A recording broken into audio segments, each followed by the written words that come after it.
Leitura bíblica de hoje está registrado no texto sagrado, em 2 Crônicas, capítulo 7, versículo 14.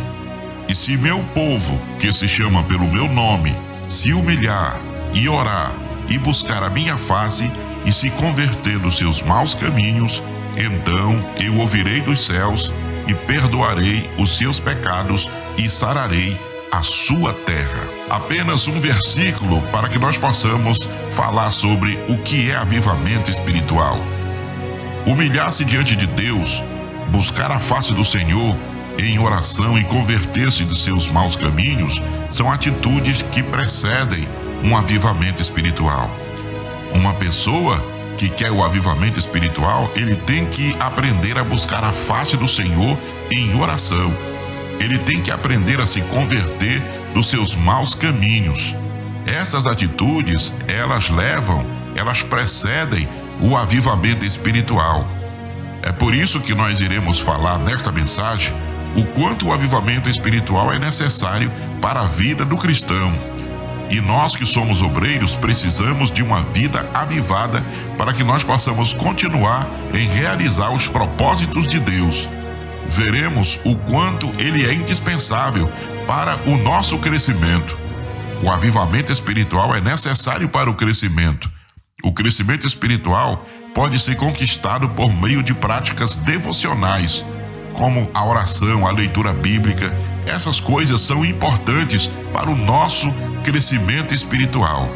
Além disso, nós podemos trabalhar para ultrapassar a barreira do ego.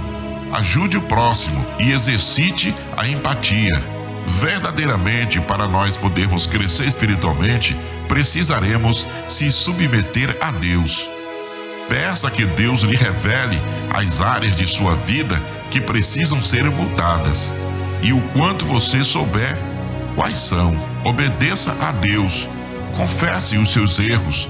A Bíblia diz que aquele que confessa e deixa, alcança misericórdia.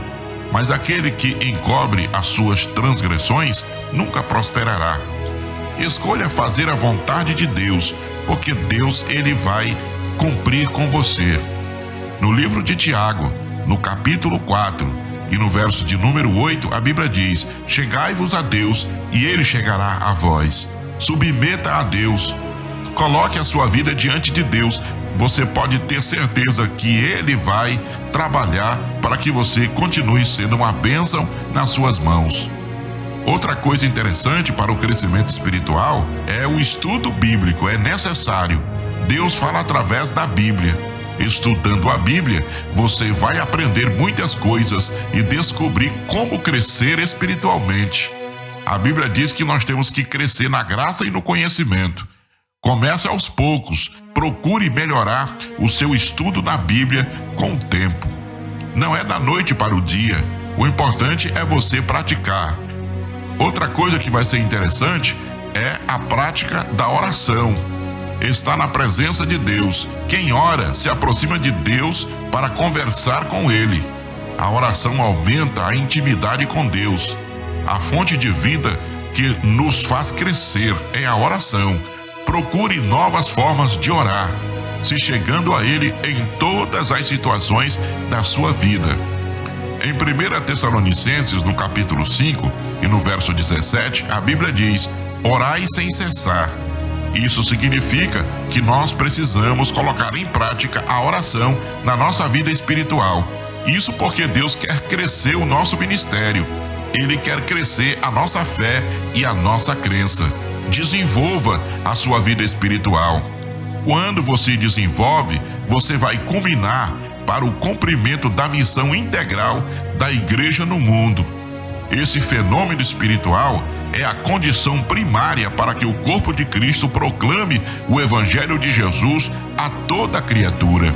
Quando eu olho para o corpo de Cristo, eu vejo que o corpo de Cristo precisa desenvolver a fome pela palavra, a fome pelas Escrituras, o poder das Escrituras na nossa alma, o poder da palavra de Deus no nosso coração, a palavra que arde, a palavra que fala, a palavra poderosa de Deus nas nossas vidas. Assim constataremos que o avivamento espiritual, mais do que movimentos ocasionais, é uma necessidade permanente para a igreja enfrentar os desafios atuais. Que, diga-se de passagem, são grandes os desafios que a igreja precisa enfrentar e vencer. Por isso, avivamento espiritual. Em primeiro lugar, o avivamento espiritual é uma intervenção de Deus.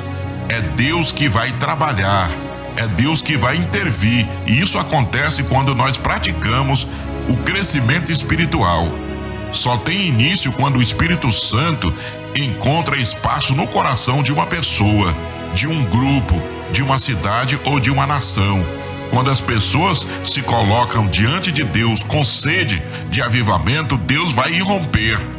As bênçãos celestiais vão acontecer na vida daquele grupo, na vida daquela pessoa, porque a pessoa quer. O avivamento só acontece quando uma pessoa quer, quando um grupo quer ou como uma nação quer. Ainda, eu quero dizer que quando a igreja local volta-se para Deus, buscando de maneira humilde, para que Jesus possa transformar a realidade espiritual. Dessa forma, as circunstâncias de nossa vida externa também são transformadas pelo poder divino, pela ação do Espírito Santo. Em segundo lugar, a pré-condição para o avivamento. A Bíblia nos mostra que uma situação de crise espiritual ou moral pode ser pré-condição para o avivamento. Deus disse ao rei Salomão: se eu cerrar os céus e não houver chuva, ou se ordenar aos gafanhotos que consuma a terra, ou se enviar, aperte entre o meu povo. 2 Crônicas, capítulo 7, versículo 13. Aqui, a crise está delineada em termos climáticos devido à desobediência. Entretanto, ela também pode ser moral, pode ser política e econômica, afetando todas as áreas da vida de um indivíduo, de uma igreja ou até mesmo de um país. Por isso, eu quero concluir dizendo o seguinte: diante de uma crise, Deus pode trazer um avivamento ao seu povo por meio de uma divina intervenção.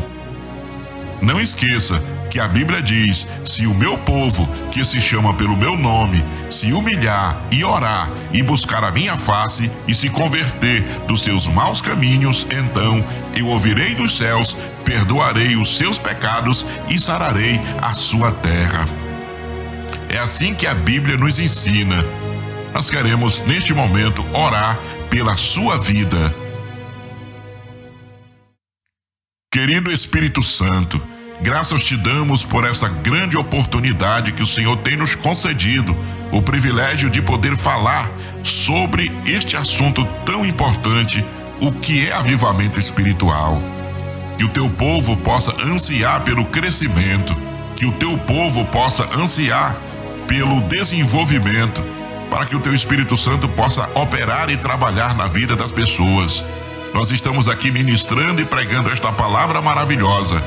Por isso nos enche, nos abençoa e faz a tua vontade. Meu querido Espírito Santo, revela a tua imensa vontade aos nossos corações. É isso que eu te peço, Senhor, em favor dos meus ouvintes, em favor das pessoas que estão encarceradas, as pessoas que estão acamadas, que estão doentes, as pessoas carentes que necessitam de ti.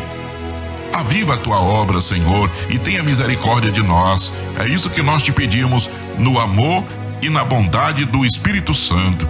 Querido Jesus, nós o amamos e nós te agradecemos, ó Pai, em nome de Jesus. Amém.